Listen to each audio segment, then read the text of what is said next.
Up to this point, we've considered the hybridization to determine the bonding interactions of single bonds and the location of lone pair electrons. What orbitals were they in? We can also use our hybridization to determine the orbitals that are used for multiple bonds and also explain the observed bonding geometry when we do have multiple bonds. But first, we have to describe the two different bonds that we'll see in multiple bonds. The first bond is usually the first bond that forms, and that's our single bond. That's also known as a sigma bond.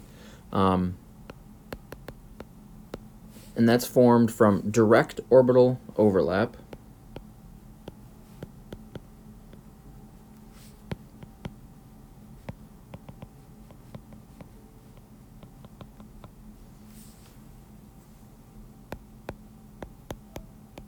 and that's what we've seen so far. Everything we've looked at so far has been from direct orbital overlap.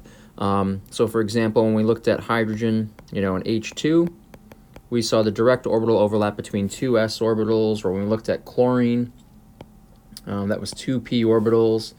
In Cl2, or if we looked at HCl, that was an s orbital on hydrogen from a p orbital on chlorine.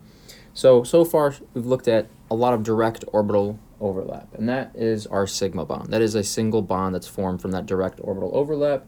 The other important thing is that puts the electron density right between the two nuclei. The next bond that'll form is a pi bond, and that is also known as a double bond.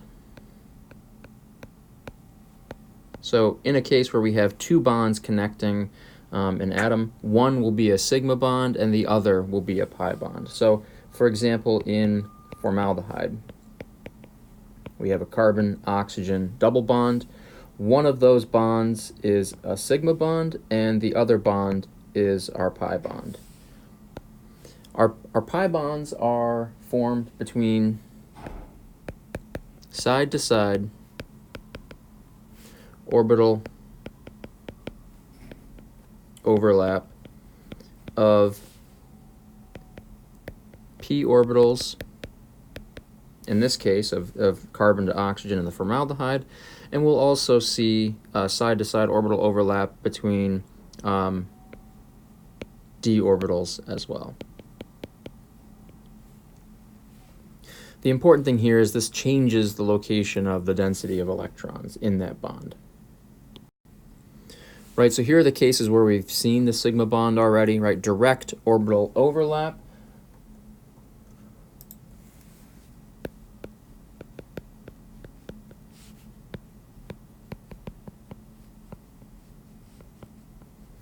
And in this case, the important thing about sigma bonds is there's free rotation because those two orbitals are directly overlapping.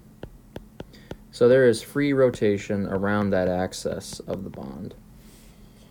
And the electron density, right, if we look at the Cl2 bond right here, the electron density is between both of the nuclei, right? Here's my chlorine nuclei.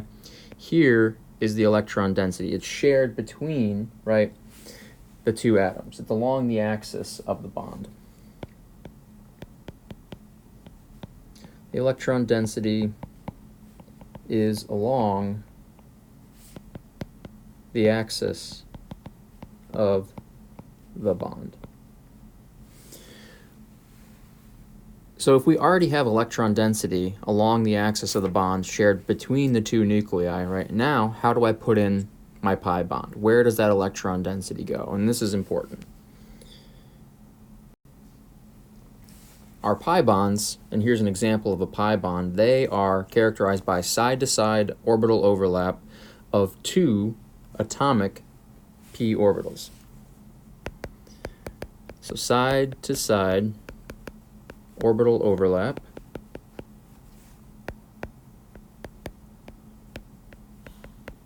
between, in this case, in the picture here, two atomic, right, so they are not hybridized, p orbitals. And that's important because right here is the electron density from my sigma bond. I can't put any more electron density there, but so how do I form a pi bond? a second bond, right, I need to put that electron density above and below the plane. And so here, right, the overlap of those two p orbitals, I'm sharing that electron density, and that would create the double bond, the pi bond in this case. But the downfall of this pi bond, and now looking at how those orbitals are overlapping, right? Those orbitals are overlapping above and below the plane of the bond. And what that does is that limits the rotation. Whereas previously in the sigma bond, we had head-to-head orbital overlap and free rotation. Here, any rotation would break this overlap. So if I were to spin, right, this p orbital on the right, that would break this orbital overlap, and that would break the pi bond. So there is no free rotation. There's a loss of free rotation around a double bond.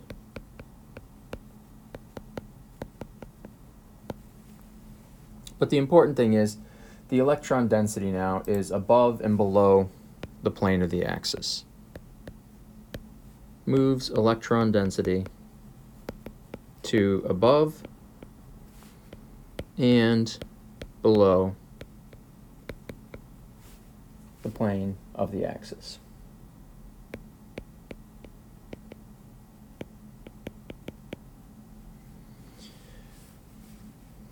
Now we need to talk about how would I get these two p orbitals that I need to form this pi bond.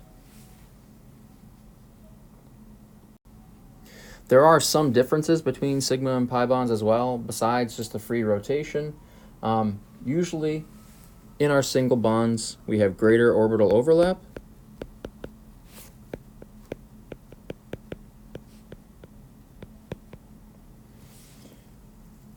Usually our single bonds are lower in energy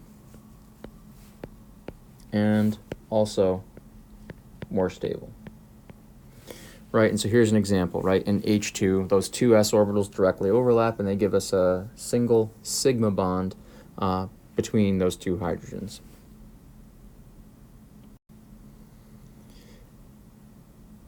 Here we have an example of a double bond and a triple bond. So within a double bond, we still have our sigma bond. I still have one sigma bond, and that would be the first bond formed. But we also have one pi bond as well. And in a triple bond, in the case of nitrogen, yep, we still have our one single sigma bond, but now I would have two pi bonds between those nitrogens to make that triple bond. So that triple bond is composed of one sigma bond and two pi bonds to make all three of those bonds total. Now, let's think about, based on the hybridization, what are the orbitals using, or how do we understand the geometry and where those electrons are, given our hybridization, the orbitals we're using to form our bonds, as well as the orbitals that we'll be using to, say, house lone pair electrons. And then what are the orbitals we're using for our sigma bond compared to our pi bond, and what would that look like?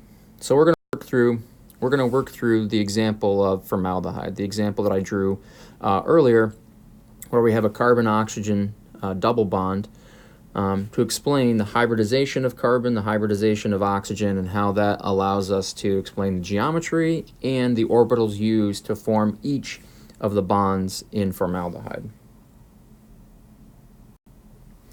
So formaldehyde, I have 3 electron domains, right? 1, 2, 3 around that central carbon. Because I have 3 electron domains,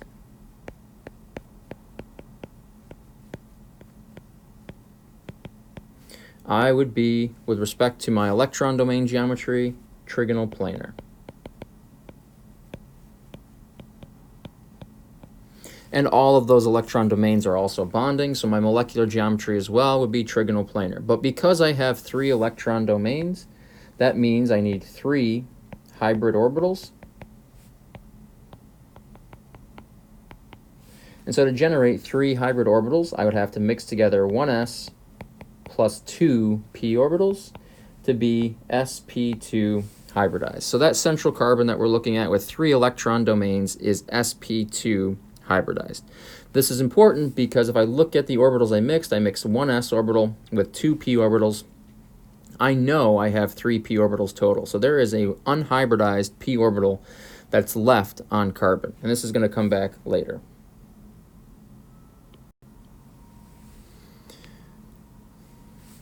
So here's carbon. Here's the ground state configuration of carbon with the electrons I have to assign. I need to hybridize carbon to form 3 hybrid orbitals. So I'm going to mix together 3 atomic orbitals. I'm going to mix together my s orbital with 2 of my p orbitals, because ultimately when I mix these together, when I hybridize those orbitals, I want 3 hybrid orbitals. Each of those 3 hybrid orbitals will be sp2 hybridized, and you'll notice I left 1 unhybridized p orbital. I did not mix one of those p orbitals. I reassigned those 4 electrons, 1, 2, 3, and 4.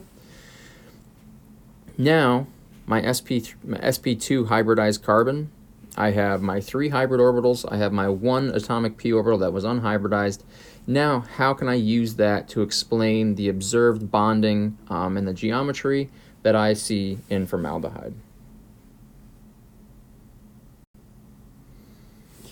So if I look at the central carbon in formaldehyde, right, I'll just remind us of what the structure looks like. Here's my carbon, oxygen double bond, hydrogen, and hydrogen.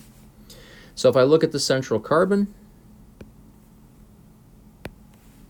here are my sp2 hybridized carbons. I have 3 electron domains that are sp2, sp2, and sp2. I'll notice that my oxygen is also sp2 hybridized. The lone pair electrons are in a hybrid sp2 orbital on oxygen, and my sigma bond, right, that is formed between the 2 hybrid orbitals. So the sp2 orbitals on carbon and oxygen form the sigma bond.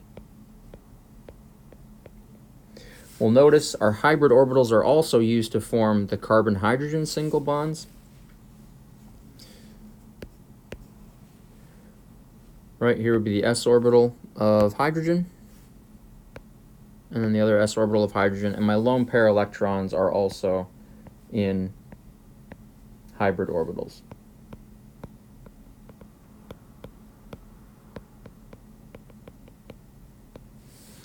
And so remember, our sigma bond is direct orbital overlap. My 2 hybrid orbitals are directly overlapping with each other, and the electron density, right, is the same as the axis of the bond.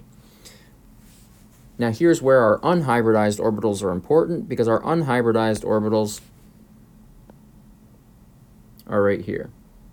Remember, I did not mix in one of the p orbitals from carbon. Oxygen is also sp2 hybridized, which means there's also a unhybridized p orbital on oxygen. That is the orbital we use to form the pi bond. That is the orbital that allows us to put the electron density above and below the plane of the bond axis, right? So here's our orbital overlap between those 2 parallel p orbitals, and I'm sharing electron density above and below the plane of the axis. So I use that unhybridized p orbital to form our pi bond.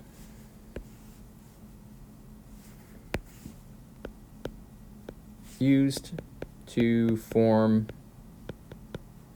the pi bond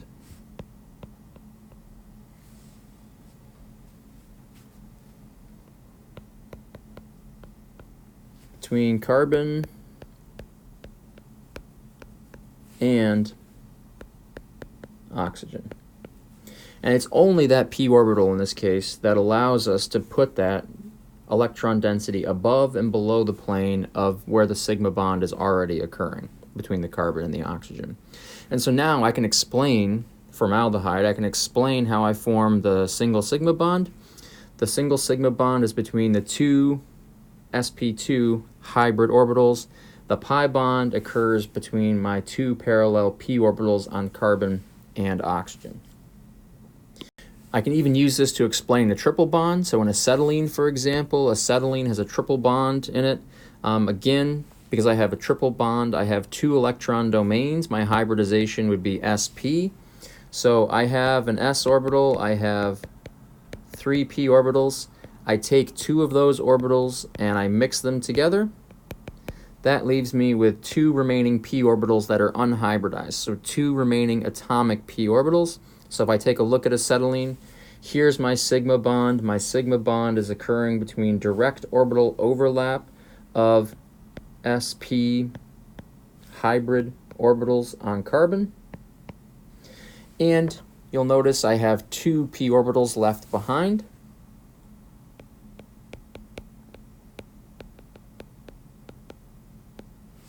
And that's what I use to form the triple bond. I have 2 pi bonds in that triple bond. Here would be 1 pi bond between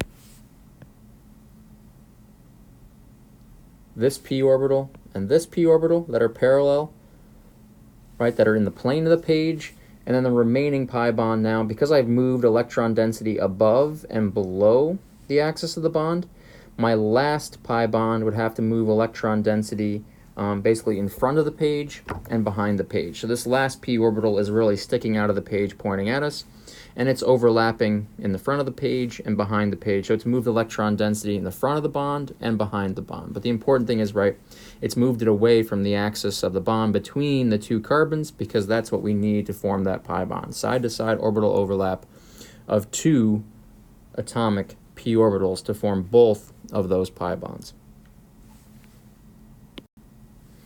So a sample question, right? How many pi bonds are there in the molecule below, right? Each double bond, there is a sigma bond and there is a pi bond. And sure, there are also many other bonds that aren't shown. I could have drawn the molecule in full, right? For example, that would be a sigma bond. And this is a sigma bond here. But in these double bonds, in both of these double bonds contain 1 sigma and 1 pi bond. So because I have 2 double bonds, I would have 2 pi bonds total in that molecule. So we should be able to understand the orbitals that are used to form the sigma bonds, our single bonds, as well as our pi bonds in a molecule, and understand based on the geometry, what's the hybridization, and based on the hybridization, what are the hybrid orbitals that I'm using to form sigma bonds, or what are the atomic orbitals that I'm using to form pi bonds in a molecule, as well as being able to count, how many total of each bond do I have in a molecule.